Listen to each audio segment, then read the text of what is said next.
한 율법사가 예수님께 나와서 어느 계명이 가장 큰 계명입니까? 라고 물었습니다.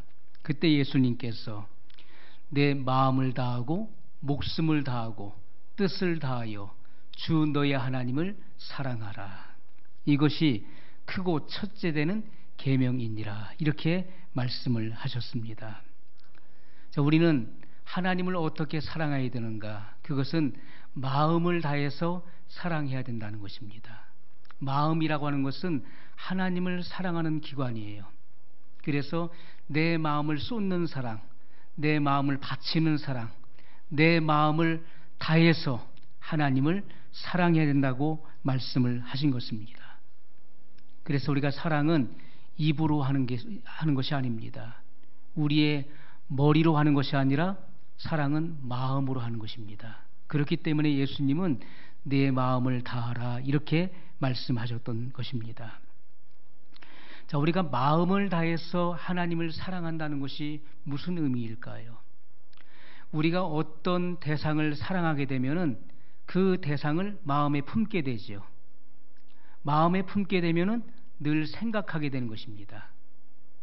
그것처럼 우리가 하나님을 사랑한다는 것은 너무나 단순하고 너무나 쉬운 것입니다. 우리가 하나님을 사랑하게 되면은 늘 하나님이 내 마음에 있는 것입니다. 하나님을 마음에 품게 되지요. 그러면 그분을 늘 생각하면서 살아가게 되는 것입니다. 그러므로 복 있는 사람은 여호와의 율법을 즐거워하여 그의 율법을 주야로 묵상하는 자로다. 이렇게 말씀했습니다. 이것이 바로 영의 생각을 말하는 것입니다. 육신의 생각은 사망이요 영의 생각은 생명과 평안이니라 하셨던 것처럼 영의 생각은 바로 주님을 생각하는 것이고, 주님을 생각한다는 것은 주님의 입으로 증거된 그 모든 말씀을 생각하는 것입니다. 그런데 우리가 사랑이 깨어지거나 식게 되면 어떻습니까? 원망, 불평이 나오게 되는 것이죠. 내가 그동안 했던 고백, 그리고 약속, 이 모든 것들에 대해서 이 모든 것이 의무화되는 것이고 무거운 멍해가 되는 것입니다. 그때부터 원망, 불평이 나오기 시작하는 거예요. 자, 우리가 주님을 어떻게 사랑해야 될까요? 우리가 주님을 어떻게 사랑해야 되겠습니까? 주님이 우리를 어떻게 사랑하셨는가를 한번 생각해 보라는 것입니다. 주님은 자신을 십자가에 내어 주시기까지 우리를 사랑하셨어요. 주님은 결코 적당히 우리를 사랑하지 않았다는 것입니다. 우리가 신앙이 성장하기를 많은 사람들이 기대하고 바랍니다. 교회 생활을 하면서 신앙이 성장하기를 바라요. 그러나 신앙 성장의 기준은 바로 하나님을 사랑하는 데 있는 것입니다. 하나님을 사랑하게 되면 그 신앙이 반드시 성장하게 돼 있는 것입니다. 요한일서 5장 3절에 사도 요한은 성령의 감동으로 이렇게 기록했습니다. 하나님을 사랑하는 것은 이것이니 우리가 그의 계명들을 지키는 것이라. 그의 계명들은 무거운 것이 아니로다. 이렇게 말씀했습니다. 여러분, 내가 아무리 성경을 많이 읽고 그리고 성경을 많이 공부하고 교회에서 남다른 봉사를 해도 주님을 사랑하지 않는다면 그 사람의 신앙은 결코 성장할 수 없을 것입니다. 주님을 사랑하지 않지만은 지옥 가는 것이 무서워서 교회를 다니는 사람이 있을 것입니다. 심판이 무섭기 때문에 교회를 다니고 예수님을 믿는다면은 그 사람은 하나님의 뜻과 전혀 무관한 신앙생활을 하게 될 것입니다. 자기 중심의 신앙생활을 하게 되는 것입니다. 거듭나지 않은 사람의 마음 속에는 뭐가 있습니까?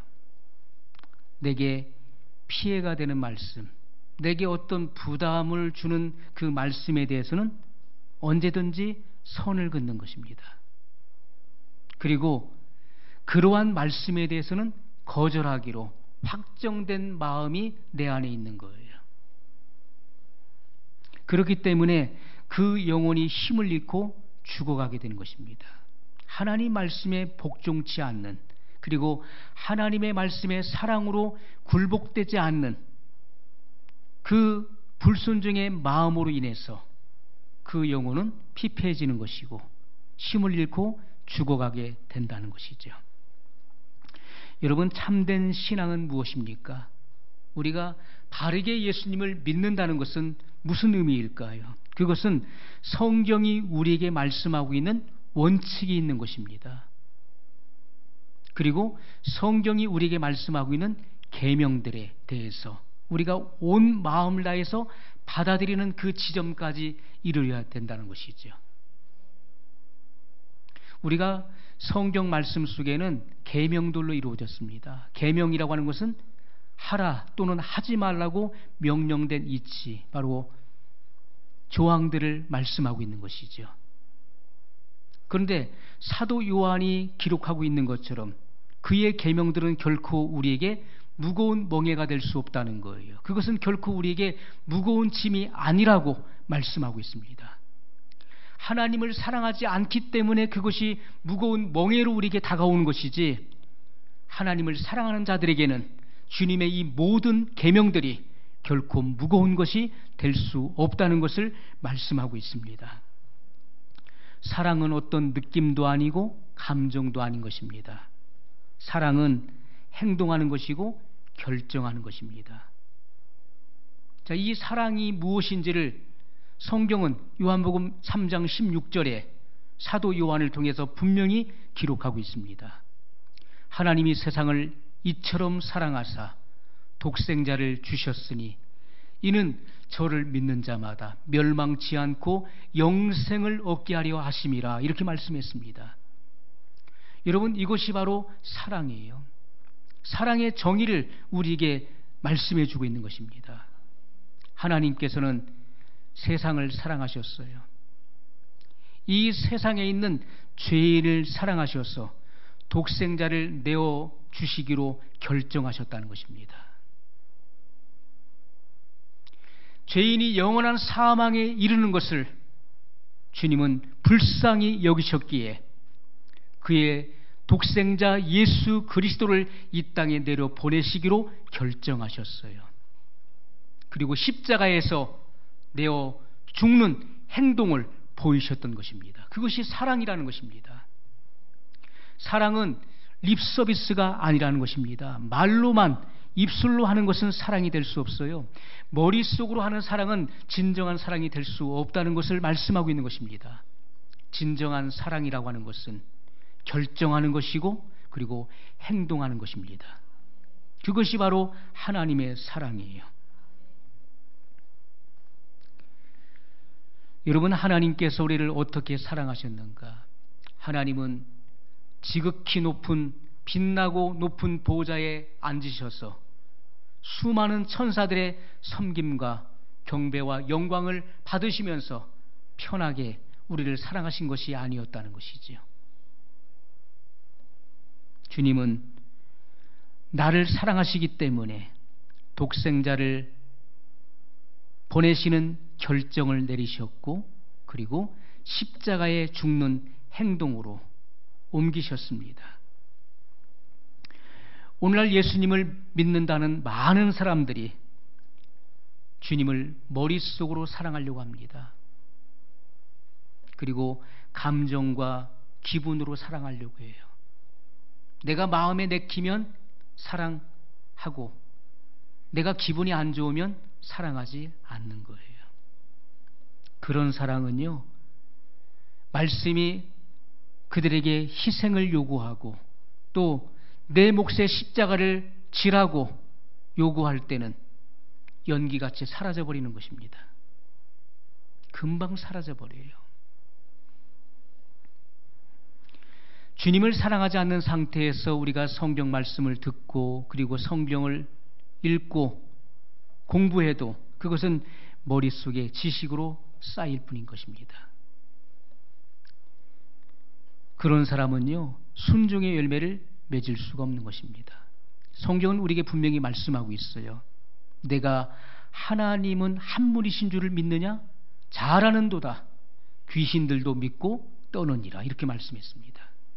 귀신들도 하나님이 한 분이신 줄을 믿고 떤다는 거예요. 귀신들이 하나님을 안 믿는 것이 아닙니다. 믿어요. 그러나 그들은 하나님 말씀에 순종하지 않는다는 것이죠. 하나님을 사랑하지 않는 사람은 하나님 말씀을 읽고 공부하면 그것이 머릿속에 지식으로 쌓이기는 하지만은 순종의 열매로는 나타나지 못한다는 것입니다. 반드시 순종의 열매는 주님을 사랑함으로써 나타나는 결과되는 열매인 것입니다.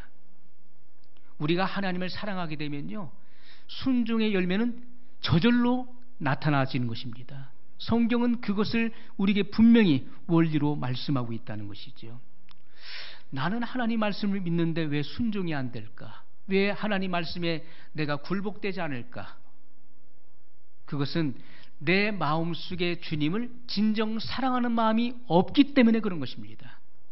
하나님의 말씀의 빛이 정오의 빛같이 여러분의 중심 가운데 도달할 때 우리는 이러한 사실을 정확하게 깨닫게 될 것입니다. 우리는 말씀을 통해서 나 자신을 조명받아야 됩니다. 빛비침을 받아야 돼요. 그래야 내 실존이 그대로 드러날 수밖에 없는 것입니다. 나는 입술로는 주님을 사랑한다고 그럽니다. 그리고 머리로는 하나님의 말씀을 알고 그리고 믿는다고 고백하지만은 내 삶 속에서 순종의 열매가 맺혀지지 않는 것은 내 마음의 동기로부터 하나님을 사랑하는 마음이 없기 때문에 그렇다는 것이죠. 그래서 순종의 열매로 맺어지지 않는다는 것입니다. 주님은 우리에게 분명히 말씀하셨습니다. 요한복음 14장 5절에 너희가 나를 사랑하면 나의 계명을 지키리라 이렇게 말씀하셨어요. 여러분, 십계명은요, 하나님을 사랑하는 사람이 지킬 수 있는 것입니다. 하나님을 사랑하지 않는 사람은 절대로 이 십계명이 이루어지지 않는 거예요. 절대로 지킬 수 없는 것입니다. 자, 성경은 우리에게 분명히 말씀하고 있어요. 십계명은 2개의 돌비로 만들어진 것입니다.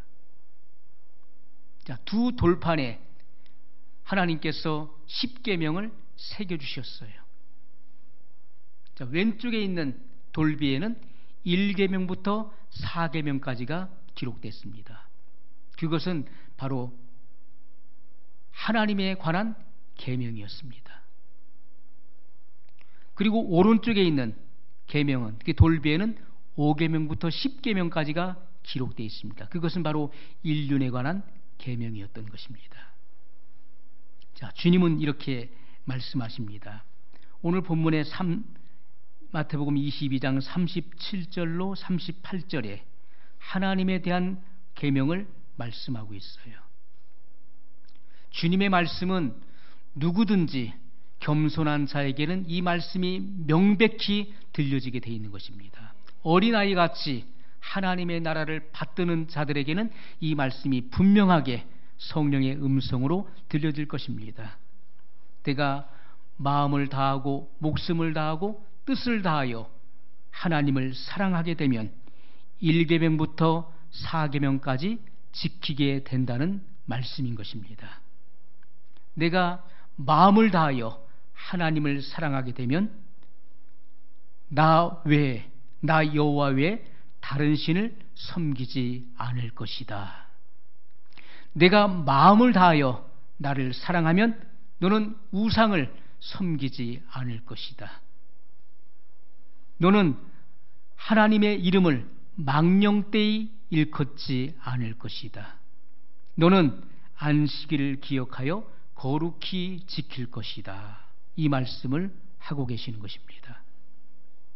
예수님께서는 말씀하시기를 나의 계명을 가지고 지키는 자라야 나를 사랑하는 자니 그는 내 아버지께 사랑을 받을 것이요 나도 그를 사랑하여 그에게 나를 나타내리라 이렇게 말씀하셨습니다. 하나님을 사랑하는 것은 그의 계명을 지키는 것이라고 말씀했어요. 내가 마음과 목숨과 뜻을 다하여 하나님을 사랑한다면은 이 1계명부터 4계명까지가 너의 삶 속에서 그대로 성취될 것이다. 너는 그 말씀을 이루는 삶을 살게 될 것이다. 예수님은 그렇게 말씀하신 것입니다. 자, 여기 율법사는 예수님께 크고 첫째 되는 큰 계명, 가장 큰 계명이 무엇입니까? 라고 여쭈었는데 예수님께서는 두 번째 계명도 말씀하셨어요. 39절로 40절에 둘째는 이와 같으니 내 이웃을 내 몸과 같이 사랑하라 하셨으니 이 두 계명이 온 율법과 선지자의 강령이니라. 이렇게 말씀하신 것입니다. 자, 주님은 이제 오른쪽 돌비에 새겨진 그 말씀을 이제 증거하고 계시는 것입니다. 자, 이 말씀은 이와 같습니다. 내가 진정으로 사람을 사랑한다면, 네가 진정으로 내 이웃을 사랑하게 되면 너는 부모를 공경하게 된다. 너는 살인하지 않을 것이고 너는 간음하지 않을 것이다. 너는 남의 것을 도둑질하지 않게 될 것이고 남에게 거짓 증거를 하지 않게 될 것이다. 그리고 너는 이웃의 소유를 탐내지 않게 될 것이다. 이 말씀을 하시는 것입니다. 내가 진정 사람을 사랑하게 되면 5계명부터 10계명까지의 이 모든 계명들을 네가 이루게 될 것이다. 이 말씀을 하시는 것입니다. 자, 하나님께서는 이 10계명을 둘로 나누셨어요. 하나님에 관한 계명과 바로 이웃에 관한 인륜에 대한 계명으로 나누셨던 것입니다. 그렇기 때문에 10계명을 두 계명이라고 말씀하셨던 것입니다. 자, 이 두 계명이 온 율법과 선지자의 강령이니라. 강령이 무엇입니까? 바로 핵심, 요약을 말하는 것입니다. 구약 성경을 가리켜서 우리는 율법과 선지자서로 나누는 것입니다. 자, 이 두 계명이 온 율법과 선지자의 강령이다. 그럼 구약 성경의 핵심은 바로 10계명인데 예수님께서는 이 10계명을 둘로 나누신 것입니다. 하나님 사랑과 이웃 사랑. 그래서 우리가 하나님과 이웃을 사랑하게 되면 이 10계명이 우리 안에서 분명히 이루어진다는 것을 분명히 말씀하셨습니다. 성경에 많은 말씀이 있을지라도 그 성경을 압축하고 그 말씀을 요약하면은 이 두 계명으로 이루어지는 것을 말씀하고 있는 것입니다. 그러므로 우리가 하나님을 사랑하고 이웃을 사랑하게 되면 우리는 10계명을 지키는 삶을 살게 된다는 말씀입니다. 여러분, 성경이 말씀하고 있는 사랑은요, 우리가 어떤 추상적인 사랑을 말씀하지 않습니다. 성경은 이론만을 말씀하고 있는 것이 아닙니다. 어떤 감정이나 충동적인, 즉흥적인 그런 사랑을 말씀하고 있지 않습니다. 하나님이 말씀하고 있는 사랑은요, 계명을 지키는 사랑이에요. 이것은 너무나 구체적이고 명확한 것입니다. 실제적인 사랑을 말씀하고 있는 거예요. 사도 바울도 성령의 깊은 감화 속에서 성경을 기록할 때 이 사랑을 설명하면서 이 원칙과 성품을 강조했던 것을 우리가 보게 됩니다. 고린도전서 13장 4절로 7절에 보면 이 사랑의 속성을 말씀하고 있어요. 우리가 나는 하나님을 사랑해, 나는 너를 사랑해, 나는 이웃을 사랑합니다 라고 하는 것은 추상적인 거나 이론적인 사랑이 아니라는 거예요. 그 사랑이 가지고 있는 그 인격적 속성이 있다는 것입니다. 그것을 우리에게 분명히 밝히고 있어요. 자, 이 사랑의 인격적 속성, 이 성품이 어떻게 드러나는 걸 한번 보십시오. 사랑은 오래 참고, 사랑은 온유하며, 투기하는 자가 되지 아니하며, 사랑은 자랑하지 아니하며 교만하지 아니하며 무례히 행치 아니하며 자기의 유익을 구치 아니하며 성내지 아니하며 악한 것을 생각지 아니하며 불의를 기뻐하지 아니하며 진리와 함께 기뻐하고 모든 것을 참으며 모든 것을 믿으며 모든 것을 바라며 모든 것을 견디느니라. 이것이 사랑이 가지고 있는 속성인 것입니다. 사랑 속에는 분명히 그 안에 담고 있는 그 아름다운 성품이 있다는 것이죠. 내 안에 이러한 사랑의 속성, 이런 품성을 가지고 있느냐는 거예요. 그렇다면 아무나 계명을 지킬 수 있는 것이 아니라는 것을 우리가 알 수가 있죠.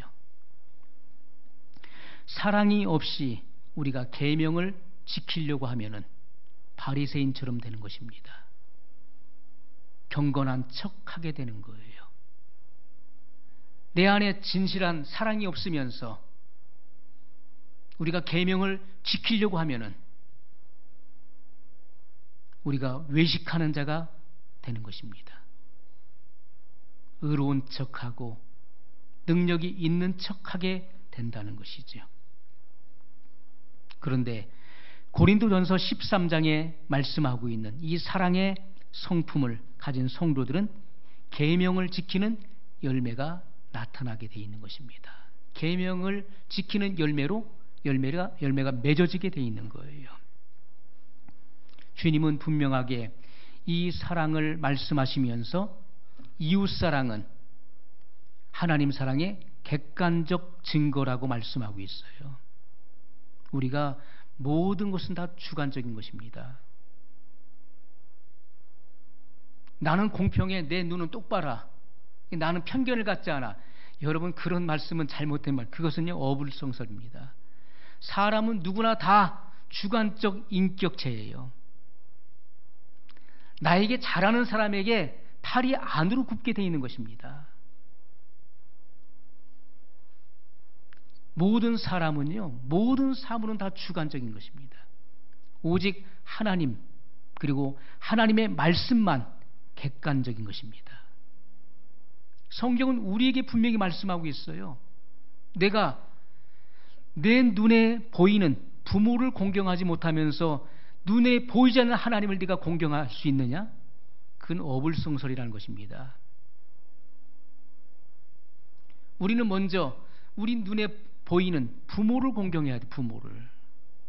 부모를 공경하는 사람이 하나님도 공경할 수 있는 것입니다. 그것이 성경의 원칙이에요. 나는 부모를 공경하지 못한 하나님을 공경해. 주님 뭐라 하십니까? 내가 그래서 고르반 하지 않았느냐? 고르반이 뭡니까? 하나님께 바침이 되었다. 하나님께 드렸다. 부모를 공경해야 될 의무가 있는 자녀들이 뭐라고 합니까? 부모를 공경하지 않고 고르반 하는 거예요. 하나님께 다 드려서요 부모를 공경할 수 없게 되었네요. 그러면서 핑계와 이유를 댄다는 것입니다. 그것은 거짓 신앙이라는 것입니다. 내가 부모를 공경하면 하나님을 사랑하는 사람이 된다는 거예요. 그래서 여러분, 인륜의 계명 가운데 첫째 되는 계명이 무엇입니까? 내 부모를 공경하라는 거예요. 내 부모를 공경하라. 그것은 살인죄를 행하는 것, 간음죄를 행하는 것, 거짓 증거하는 것보다도 앞서 있는 것입니다. 인륜 가운데 최고의 계명이에요. 부모를 공경하지 못하는 사람은 하나님을 공경할 수 없는 것입니다. 하나님을 속일 수가 없는 것입니다. 그러므로 우리는 이웃사랑은 하나님 사랑의 객관적 증거예요. 하나님을 구체적으로 사랑하는 그 행위가 곧 이웃사랑의 행위라는 것입니다. 오늘날 신앙생활하는 사람들이 좁은 길을 걸으면서도 기뻐해야 되는데 구원받은 것에 대한 감격이 없고 또 신앙생활에 기쁨이 없는 그 이유가 무엇입니까? 하나님을 사랑하지도 않으면서 구원받으려고 하니까 기쁨이 없는 거예요. 그 심령이 메말라 있는 것입니다. 어떻게 그 말씀을 다 지킵니까? 뭐 내가 신입니까? 내가 성자입니까? 이렇게 반발하지요. 이 말씀들을 다 어떻게 지킵니까? 그러면서 이 증거되는 말씀에 대해서 반항심을 갖게 되는 것입니다. 왜요? 하나님을 사랑하지 않기 때문에, 하나님을 사랑하는 마음이 그 안에 없기 때문에 그것이 무거운 멍에로 내게 다가오는 거예요. 그걸 내가 어떻게 다 지켜요? 내가 하나님도 아닌데 이 말씀을 어떻게 다 지킵니까? 그래서 내가 지킬 수 있는 말씀이 무엇인가를 찾아서 그 몇 가지를 지켜보려고 애쓰는 것을 신앙이라고 생각하는 것입니다. 그래도 난 이거 지켰어. 난 이 말씀 난 그래도 지키고 있어. 자기 자신을 과신하면서 그 대단한 신앙을 가지고 있는 것처럼 착각을 한다는 것입니다. 여러분, 그러나 근본적으로 하나님을 사랑하는 마음이 없는 사람은 그 수고와 노력과 애씀도 얼마 못 가서 주저앉고 만다는 거예요. 어려운 문제에 봉착했을 때는 그냥 주저앉아 버리고 마는 것입니다. 이 마지막 시대를 살아가는 우리 그리스도인들의 진정한 표식이 무엇일까요? 그리스도인의 표식. 어떤 사람은 나는 그래도 예수님 믿는다는 것을 모든 사람에게 난 보여주고 성경책에 딱 모든 사람이 볼 수 있도록 나 지금 교회 가고 있어. 나는 믿는 신앙인이야. 그래서 이것을 그리스도인의 표식으로 생각하는 분들도 있어요. 난 믿는 사람이야. 그리고 누가 뭐라고 하든 직장 상사가 있어도 기도하는, 식사 기도하는 모습을 보여줘요. 이것이 바로 그리스도인의 표식이야. 나는 믿는 자야. 그것이 마치 눈에 보이는 그리스도인의 그런 증거인 것처럼 생각을 하는 이들도 있습니다. 어떤 사람은 봉사하고 또 눈에 띄는 그런 많은 헌신들을 함으로써 그것이 그리스도인의 표식이라고 생각합니다. 자, 그런데 분명한 것은요, 이 마지막 시대에 진정한 그리스도인의 표식이라고 하는 것은 세상 속에서 그리고 우리가 한 지체로서 교회 안에서 내가 진정 그리스도인임을 보여줄 수 있는 것은 바로 사랑이라고 하는 것입니다. 사랑이에요. 그 사랑의 행위는 속일 수 없는 것입니다. 그것은 분명한 성령의 열매이기 때문에 그것은 속일 수가 없는 것입니다. 우리는 고린도전서 13장에서 말씀하고 있는 것처럼 이 사랑의 행위를 통해서 내가 하나님께 속한 자임을 증거할 수 있는 것입니다. 그걸 증명할 수 있는 거예요. 우리가 세상을 살아가면서 세상 속에서 세상 사람들에게 보여줄 수 있는 분명한 그리스도인의 표식도 사랑이라는 것입니다. 그 사랑의 행위.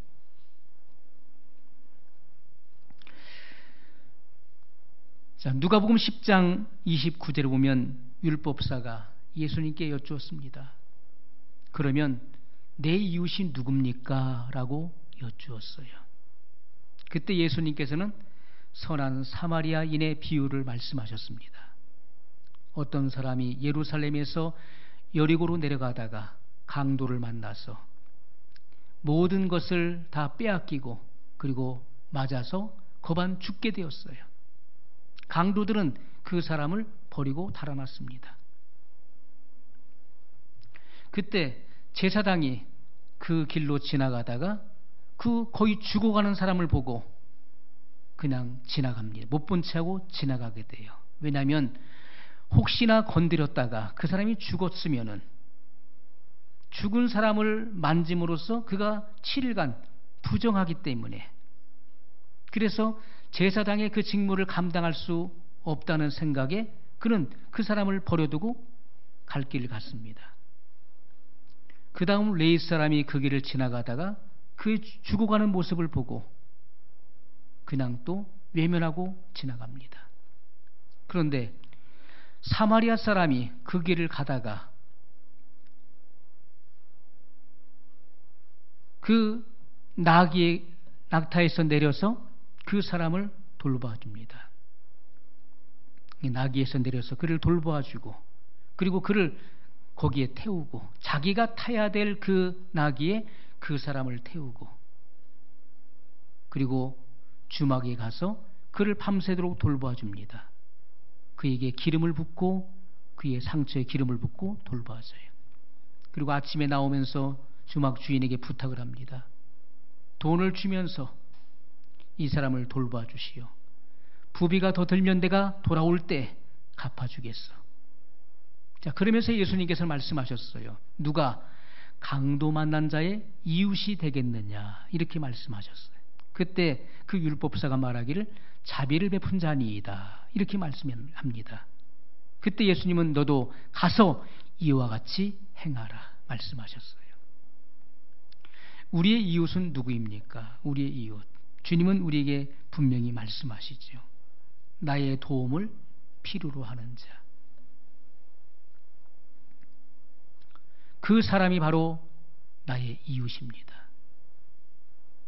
우리는 이웃을 어떻게 사랑하라고요? 내 몸과 같이 사랑하라, 이렇게 말씀하셨어요. 주님의 사랑은 너무나 구체적이라는 것입니다. 주님이 말씀하는 이 이웃사랑은요, 내가 내 몸을 사랑하는 것 같이 내 이웃을 내 몸과 같이 그렇게 사랑하라고 명령하셨어요. 여러분, 우리가 우리 삶 속에서 내 몸을 어떻게 사랑합니까? 실제적으로 사랑하잖아요. 배고프면 먹습니다. 왜? 내 몸을 아끼고 사랑하니까. 배고프면 먹는 거예요. 목마르면 마시는 것입니다. 아프면 병원 가는 것이고요. 피곤하면 자야 되는 거예요. 그것이 자기 보호의식입니다.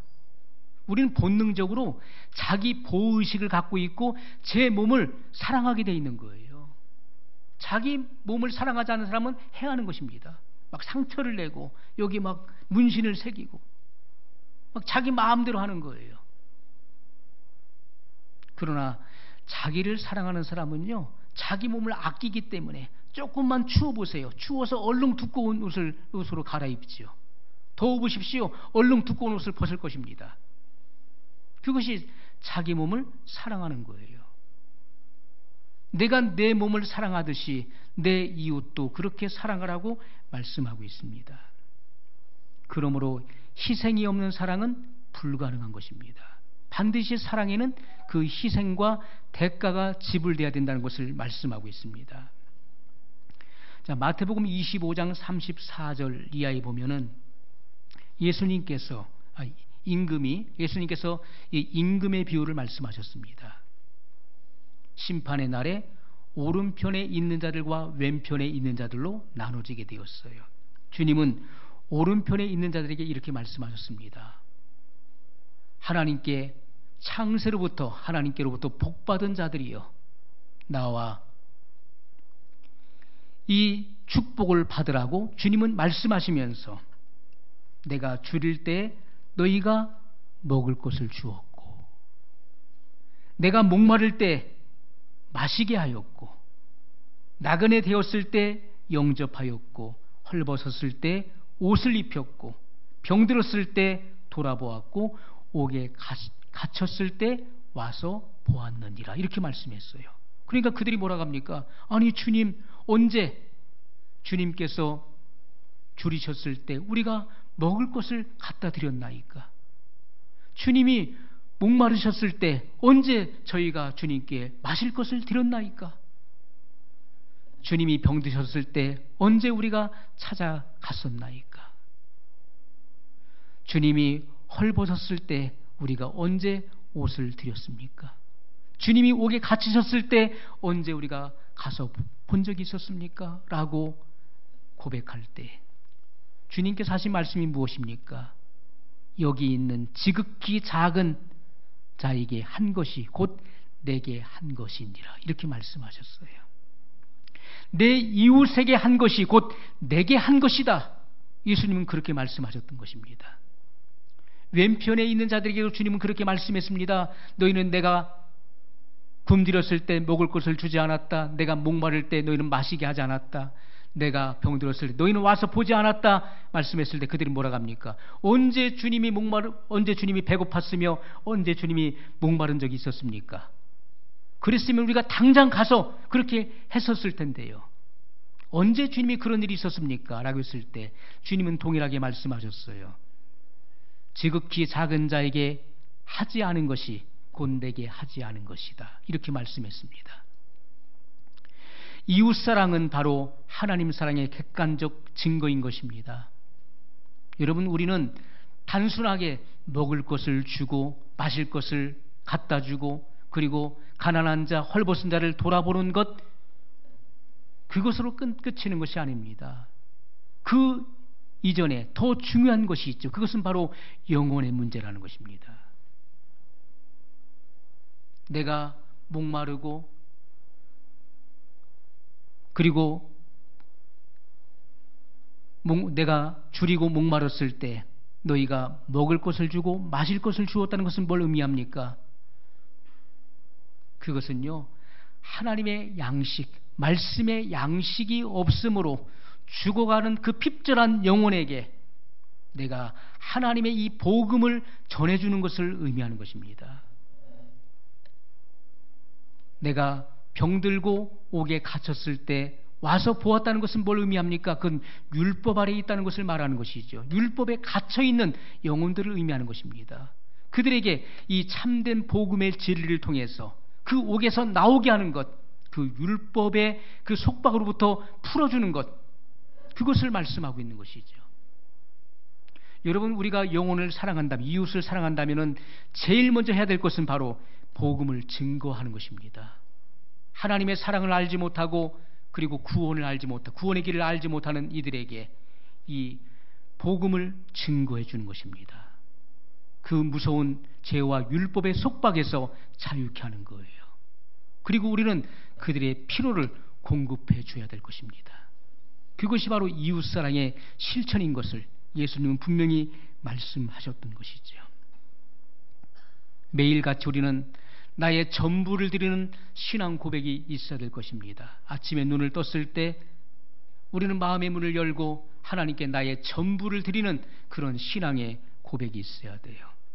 그리고 하나님 말씀을 깊이 묵상하는 가운데 사랑의 결정과 행위가 나올 수 있게 되는 것입니다. 우리는 분명히 하나님의 진리 안에서 사랑의 결정 그리고 사랑의 행위를 나타내야 될 것입니다. 그럴 때 하나님의 의가 여러분의 삶을 통해서, 생애를 통해서 반드시 이루어지게 될 것입니다. 오늘 말씀을 기억하면서 한 목소리로 같이 기도하겠습니다.